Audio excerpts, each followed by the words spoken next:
We're all a little bit weary from staying up too late to cheer on our great Australian athletes at the Olympics.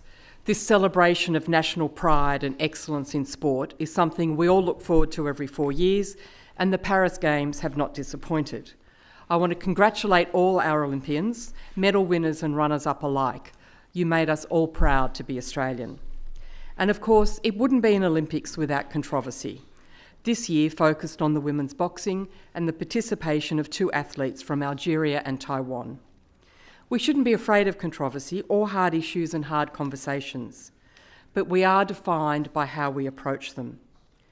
Ignore the issue of XX and XY chromosomes and the real differences in stamina and strength which they bring, and you are ignoring an issue of real concern to many women around the world, which seems to be the approach of the IOC President Thomas Bach, who at an Olympic press conference said that it was, quote, scientifically not true anymore that XX is female and XY is male. Personally, I find this approach distressing and unhelpful. Distressing because we have a senior man with an international reputation appearing to erase the genetic difference between men and women, and not helpful because it doesn't address the real question of how women can participate equally and safely in sport. The fundamental reason for having women's and men's sports as different categories is because men and women are different. In any sports based on strength or stamina, any person who has gone through male puberty is likely to win over a person who has not. As one quick example, the qualifying time for the 50-metre freestyle in Paris was 21.96 seconds for men, and at 24.70 seconds, almost 3 seconds longer for women. These times recognise biological fact.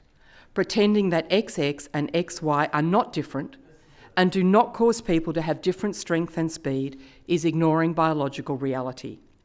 And stifling debate on this issue because it raises hard but important questions of what it is to be female and what it is to be male does not help us move forward.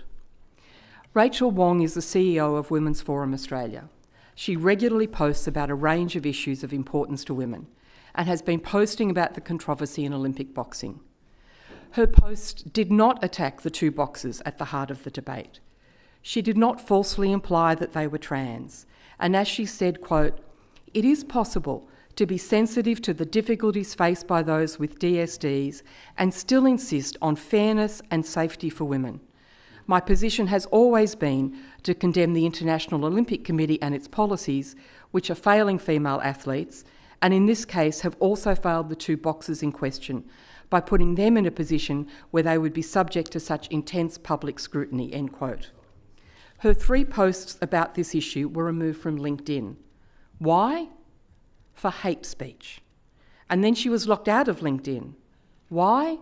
Because she was trying to raise the issue of female participation in sport. Differences in sex development raise difficult issues for fair participation in sport.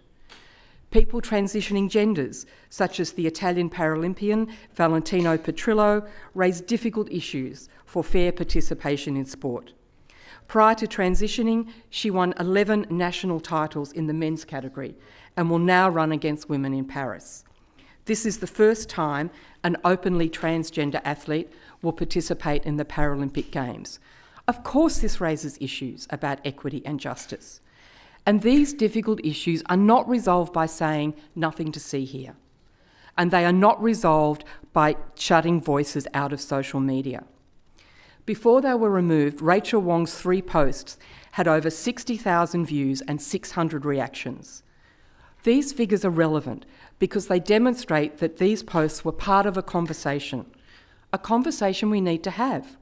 Social media was performing its role of fostering community engagement with the ideas of others.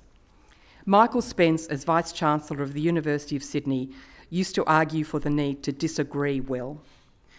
And we need to learn this lesson because this is exactly the constructive purpose which Rachel Wong's posts were serving, and LinkedIn should never have censored them or this important debate. Thank you.